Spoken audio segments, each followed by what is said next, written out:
to more time in the kitchen. In this video I'm kind of winging it today. I'm gonna do a little bit of an experiment. I'm gonna try and make pink kimchi. Hello, Future Sam here, just jumping in to explain that yes, I did say I was going to be making pink kimchi, but as you could have seen from the thumbnail and the title, that I ended up with purple kimchi. Just thought I'd jump in to explain if anyone was confused, but all will be revealed as we continue with the video. Now, obviously most of the recipe videos I do, it's stuff that I'm used to making, tried it several times and I know it works.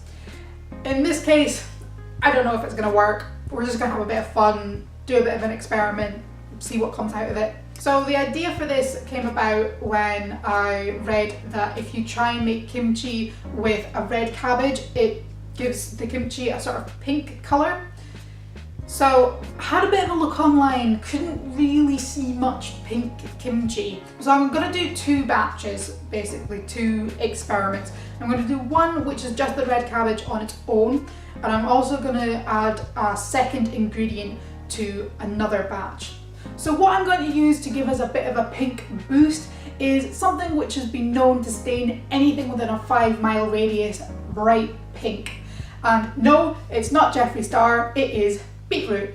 So I've got some grimy beets here, need a bit of a wash, and what I'm going to do is I'm going to add these to one batch of the kimchi. I'm going to make two separate batches. One's going to have these in, one's not. And the reason that I want to try it with and without beets is that I'm a bit worried that the texture of these might not be quite right, and that's because last year I made a batch with pumpkin in it and the pumpkin ended up being kind of mushy. I didn't really like the texture. It might appeal to some people, might not appeal to other people, but I preferred the sort of typical crunchy kimchi. So yeah, we'll see how these taste in one batch and what the texture is like. But yeah, it's an experiment, so we'll see how it goes. So kimchi is very important in Korean cooking. It's used in a lot of different recipes. So much so that there's actually a kimchi day in Korea where you're supposed to make all your kimchi. And that is November the 22nd. That's just a few days away, isn't it? It's almost like I'd planned it. And it's a really good way of storing vegetables, particularly if you've grown them and you want to make sure that they'll last. And you can do it with all sorts of vegetables really. Obviously some will work better than others. I think things that are quite crunchy tend to work well, so things like cabbages, radishes are used quite a lot as well, like the daikon radishes that you get in Asia, they work quite well. Kimchi also potentially has some health benefits, and this is because it's fermented, so it's got some probiotics in it. I'll talk about it fermenting later on in the video as I kind of explain the process. And it's also got quite a lot of vitamin C in it. There's something about the process that kind of brings out the vitamin C that's naturally in the vegetables. So for that reason, it's a convenient way to add some vegetables to your meal, and you can see how that would have helped people in Korea stay healthy throughout the winter, even if they didn't have fresh vegetables, or not as many as they would have had in the summer. So if you want to know what it tastes like, it's kind of like spicy sauerkraut. It's kind of tangy and it's spicy, and there's some garlic and ginger in there as well. The exact flavour will depend on how long you let it ferment and obviously the vegetables that you use in there. Now, because it's just an experiment, obviously I don't know if it's going to work. So at the moment I'm not going to share the ingredient measurements with you, but what I will do is, if it does work, I will add a recipe in the description below with all of the measurements in it. But yeah, fingers crossed it will work and you will see a recipe down there. Anyway, I think I've explained enough and I am keen to get on and try out my little experiment. So let's get cooking. Now I've got my red cabbage on its own in this bowl, and I've got my cabbage and beetroot in this bowl. And I've just roughly chopped them up Now, the kimchi that you can buy in stores will quite often come as like a whole cabbage that's been pickled. Now, I prefer to just be able to take it straight out of the jar and use it and not have to chop it up at the time. So I prefer to chop it up beforehand. It's up to you what you want to do. It's certainly going to be easier to get it in the jar if you chop it up. So I'm going to start the pickling process. I've got some sea salt here. Some of the recipes that you'll find online will say kosher salt. Kosher salt is difficult to get hold of in the UK, but you can use sea salt instead. You can probably use rock salt as well, but according to Google, sea salt is the preferred substitute for kosher salt. So that's what I'm going to use. So I'm going to add in about a 1/4 cup, spilling out the side there. I'm going to add a 1/4 cup of the sea salt to each bowl. Maybe a little bit more than a 1/4 cup for this one because there's a bit more in it. I've massively overfilled these bowls. It's okay. The volume will go down as the water comes out. So that's essentially what the salt is going to do. The salt's going to bring out the liquid and it's going to start pickling the vegetables. The next thing I'm going to do is stick on a pair of vinyl gloves and get them out of the packet. You don't absolutely have to wear gloves if you do this at home, but it means that if you've got dry skin or if you've got any tiny little cuts that the salt's not going to get into it. So we're going to stick on a pair of gloves and we're going to give our vegetables a nice little massage. Just going to work all the salt in. Oh, you're feeling very tense. So that's the salt all rubbed in now, and you can see that it looks almost like the vegetables are starting to sweat. So that is just the liquid coming off them basically. Put that on one side. You can see there's like a purpley colour on the gloves. Can you see that? So that's from the cabbage, so I imagine that's the sort of colour we're going to get off it. So what we're going to do now is take a plate or something relatively flat that you can put on top, and you're going to get something heavy like the tin of beans and pop that on top, and that will push down on the vegetables and again will help the liquid come out. So I'm going to leave these now for about an hour and a half. That should be enough time for the salt to work its magic.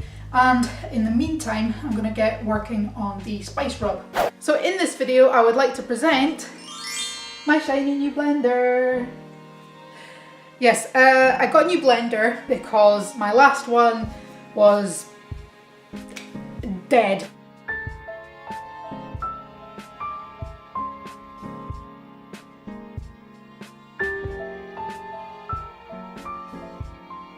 The years had not been kind. Basically what happened was I left it too close to my slow cooker and it kind of melted. But it was still actually working. What stopped it working was there's a bit here. I don't know if the camera will focus enough for you to see it, but there's this bit that hooks in here and basically enables you to switch it on. If it doesn't hook in there, it doesn't go on because it doesn't think the lid's on. So yeah, it was dead. This is actually the exact same blender, just new and shiny. Anyway, you probably don't give two hoots about my new blender and you want me to crack on with the recipe, so that is what I shall do. So yeah, I'm not going to give you actual quantities. As I've said before, don't know whether or not this is going to work, so I will just tell you roughly what I'm using. If it does work, there will be an ingredients list in the recipe in the link below in the description. So you can look there if things are successful. So let's get this stuff in, shall we? Right. So I've got a bowl here of a lot of garlic and ginger. So that's going in there. So garlic and ginger actually have some antimicrobial properties themselves, so I imagine that this will actually help keep the kimchi fresh, make sure that it's good bacteria that's getting into it and keep the bad bacteria out. To this we're also going to add some sugar. I'm also going to add these Korean red pepper flakes. So this is called gochugaru. It's not that easy to find in the UK. I ended up getting these online. If you're making kimchi and you can't get this, or you don't have time to get it off the internet, etc., what you can do is use a mix of chili powder and paprika, because it's got that sort of paprika-like flavour to it, as gochugaru.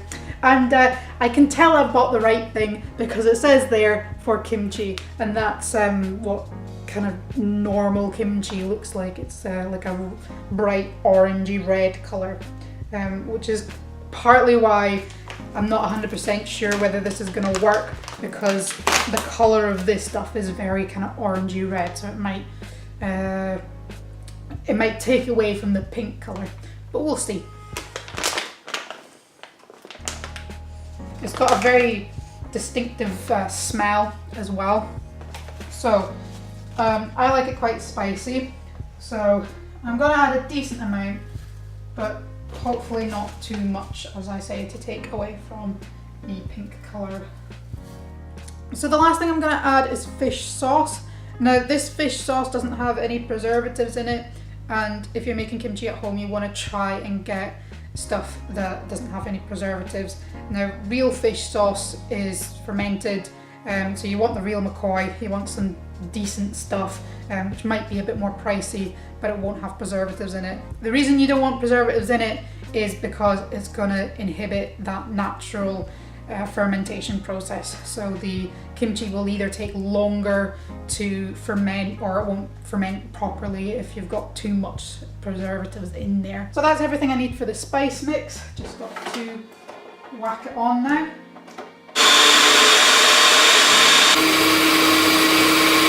So the next step in the process is going to be to give the vegetables a really good rinse under the tap. Now in some recipes it says to use distilled water or filtered water.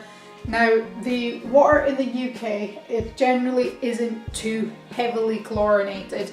I know some countries you go to, you can smell the chlorine off the water when you're in the bath.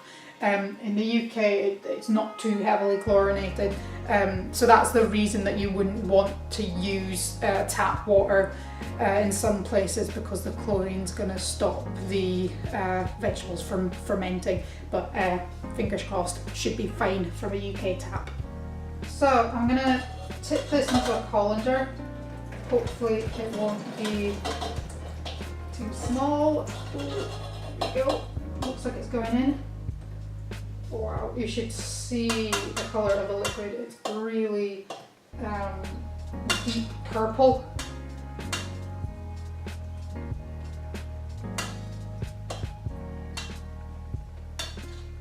Come on. Is it all going to fit? Ooh, just about. Just about.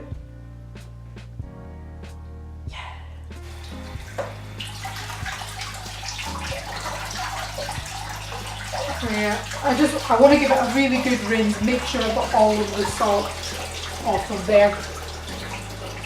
So that's the vegetables well rinsed. You can see we've had some losses.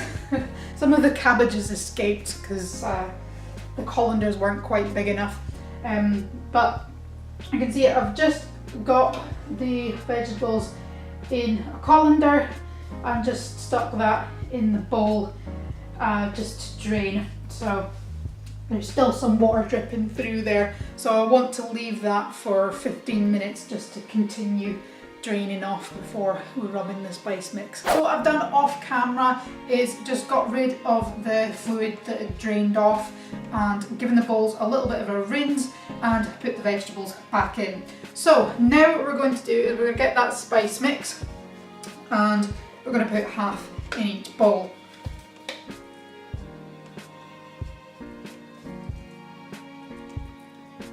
Now we're going to don our gloves again, and I'll just roll up this sleeve. This possibly wasn't the best jumper to wear for this particular recipe. Oh, look daft now. Alright, okay, so let's mix in this spice mix. So, probably want to wear gloves because, first of all, same issue with the salt. If you've got dry hands or if you've got any tiny little cuts in there, it is going to sting.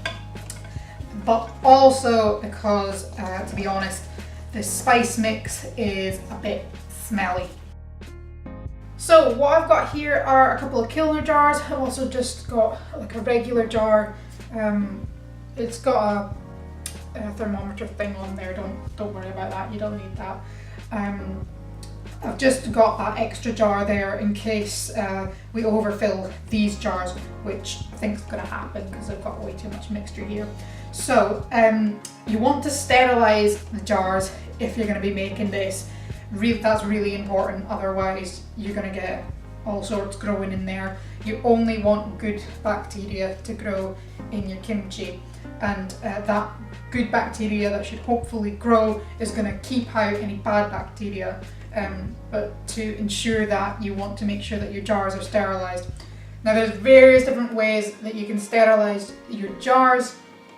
If you Google it, then lots of different options will come up, so you can do what you want. What I've done is I've washed them in really hot soapy water, given them a good rinse, again with hot water, let them dry for a bit, and then put them in the oven at 120 degrees centigrade for about, I think it was about 15 minutes, and then let them cool. Now if you've made something like jam, then you usually put the mixture in while the jar is still hot, but in this case we're putting it in at room temperature, and we do actually want bacterial growth, but we want good bacterial growth. Now the good bacteria, the probiotic bacteria in the kimchi is going to stop bad bacteria from getting in and making it go off. So that's kind of the idea with kimchi, and I've done this a couple of times. I made kimchi twice, and both times I had no problem with bad bacteria. It's worked both times, and I've used a similar way of sterilizing the jars, so fingers crossed there shouldn't be any problem with that. Hello, Future Sam, just jumping in again because I realised I forgot to mention something here. Now, as well as sterilising your jars, you want to make sure that the equipment you're using is nice and clean. Now, you don't have to sterilise anything other than the jars, you just have to make sure that it's nice and clean. Make sure that there's no little bits of stuff if you've not washed it properly, or you've stuck it in the dishwasher and the dishwasher's not done a very good job, as I know often happens to me. Yeah, just make sure things are clean, again, to make sure that you're not going to get any bad bacteria, you're just going to get good bacteria. Anyway, Future Sam out. So we want to fill up our jar, and if the jar is too small to get your hand in, you're going to need something to push it down with. And as you push down, there should be some liquid that comes out of the vegetables. Actually not a lot coming out of this. Hopefully more should come out as we go. But basically, you're going to press it down, and if you can get your whole hand in, then just go ahead and fist it in. I'm going to give it one last push down. Now the liquid's in. There we go. Okay, so the liquid is now definitely coming over the top.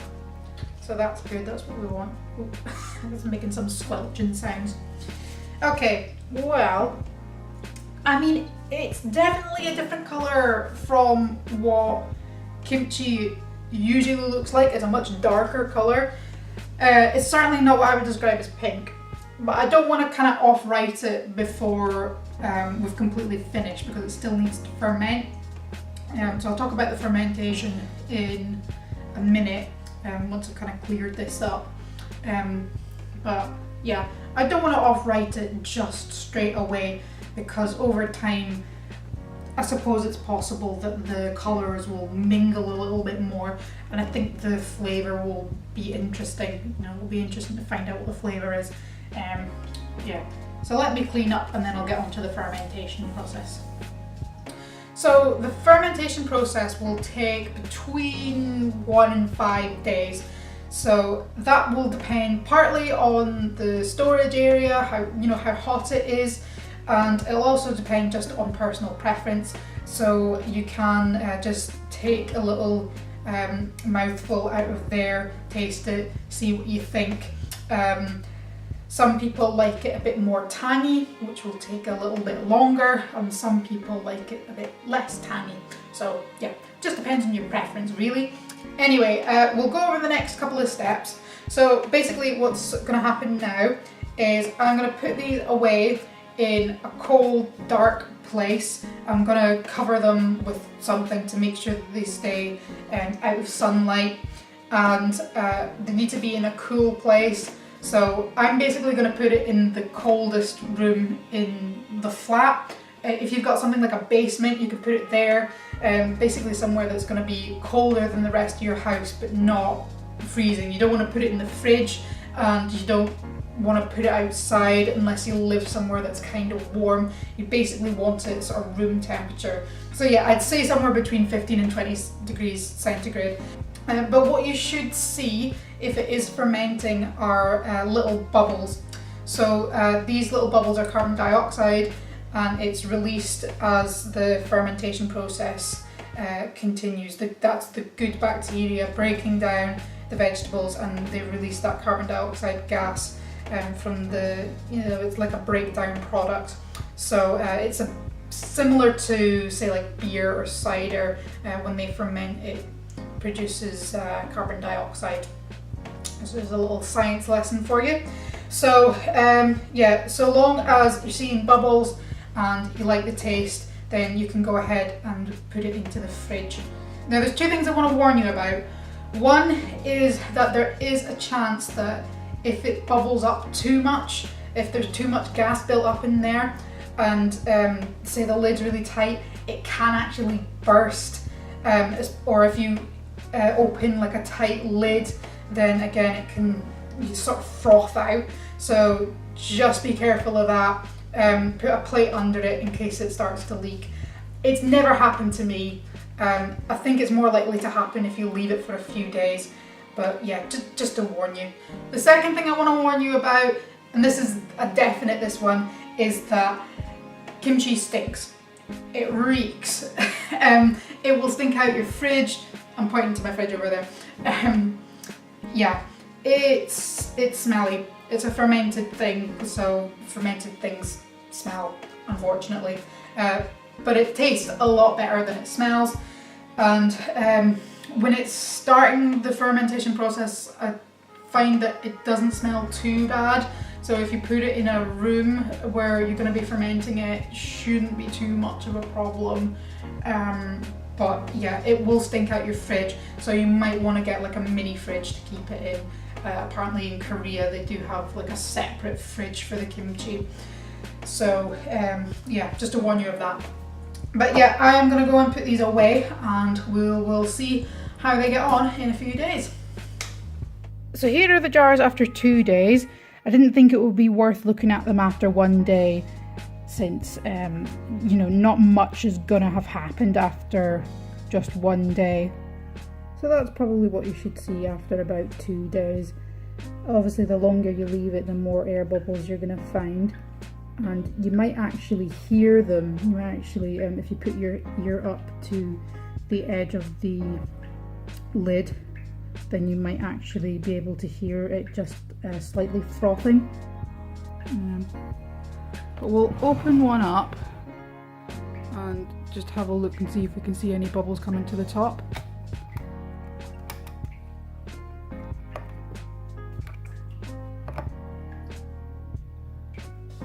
Oh yeah, there's definitely a few there, you can see. So that's good, that's what we want to see. And yeah, the colour's definitely changed. It's definitely got darker. So it'll be interesting to see exactly how dark that is. But I won't take any out for now because I know that I want to leave it at least another day, possibly 4, depending on the taste. But yeah, it's making good progress anyway, that's for sure. So we'll have another look tomorrow. So these now might be ready to go in the fridge. I'll just open them up and have a little taste. I'll just have a little taste of this bit here.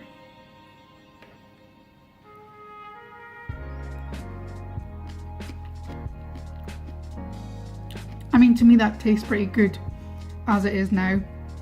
So, yeah, I think I will put that one in the fridge. That's the cabbage and beetroot one. I'll just check the cabbage one as well, just in case they're a little bit different.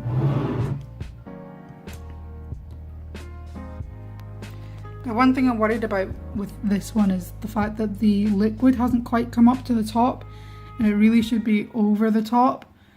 But anyway, we'll taste still.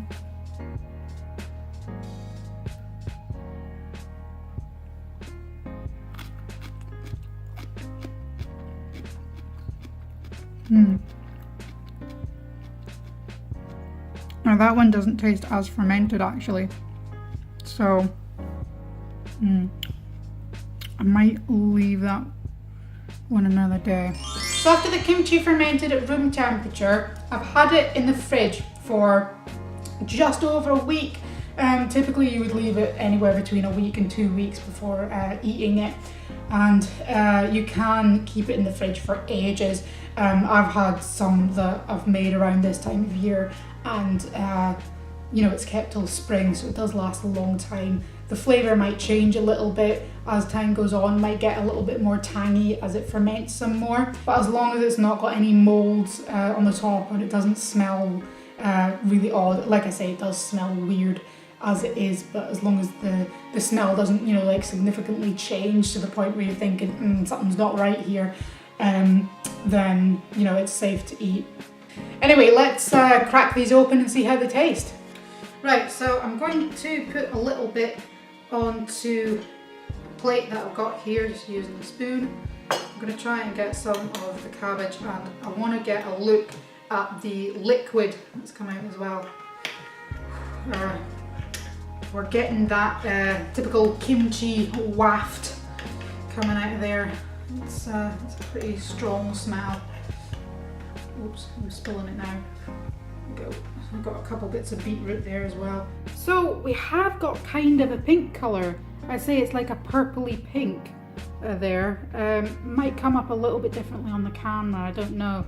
But to me, yeah, it's like a pinky purple. Yeah, I really like that colour. So that was a red cabbage and beetroot. Let's see what colour we've got from the cabbage one. Okay, and this is the two of them side by side. So you can see the beetroot is a bit more of a red colour, a bit more sort of pink, and this is the cabbage one, and it's more purpley, but both very nice colours. So that's it for colour, but we need to, of course, find out how it tastes. That is the main thing. So I'm going to start with a cabbage one.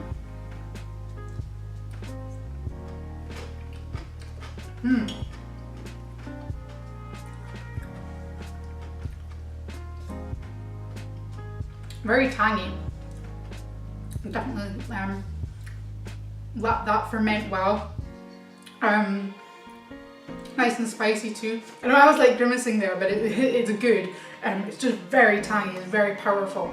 But that's what I like. I like bold flavours, bold colours as well. And you know, that'll come through when we put it in other dishes. So I'm happy with the flavour of that. It does have a deeper flavour than you know, the one that's made with your typical Napa cabbage or Chinese cabbage. Yeah, it's an interesting flavour there. I like that. Right, now I'm going to try a bit of the cabbage from the beetroot and cabbage one. We'll see if that's any different.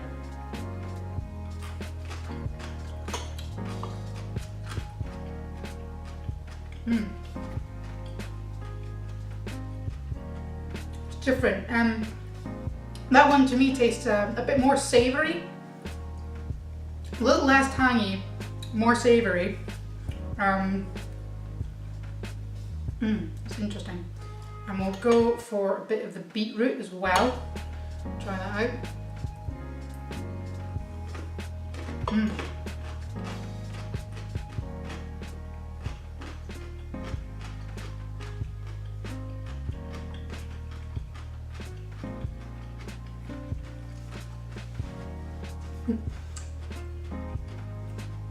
That was a big chunk there. Yeah, that's interesting as well. I like that flavour. It has held on to a crunch. I know at the beginning I said I was worried whether it was going to be a little bit mushy like the pumpkin that I tried in the earlier one. But yeah, it's got a nice crunch, but it almost feels like juicy as well when you bite in. So yeah, I really like that. And I mean, that was quite a thick bit, so I don't think that the spice mix has got all the way through. So when you do bite in to that chunk, it is you get more of the beetroot flavour. But the flavour of the cabbage and the beetroot have intermingled in quite an interesting way. And again, with the spice mix, they've all intermingled. So it's an interesting flavour. It's tangy and also earthy at the same time, which is an unusual flavour combination, I realise. So I'd say that's been a success overall. Love the colour, taste is very interesting, and I'm looking forward to adding it into recipes. Now I will upload the recipes for both of these in a link below, and I will also be uploading some other recipe videos where I use this as an ingredient as well.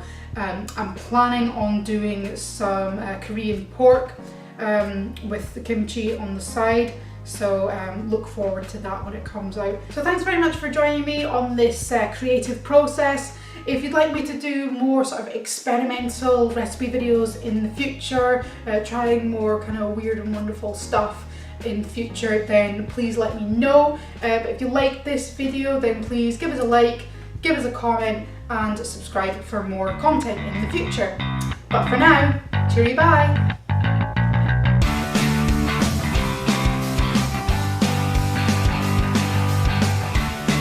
I thought this would be like a cool shot to get, but I kind of feel like I'm talking to children. Hello boys and girls, today we're talking about kimchi.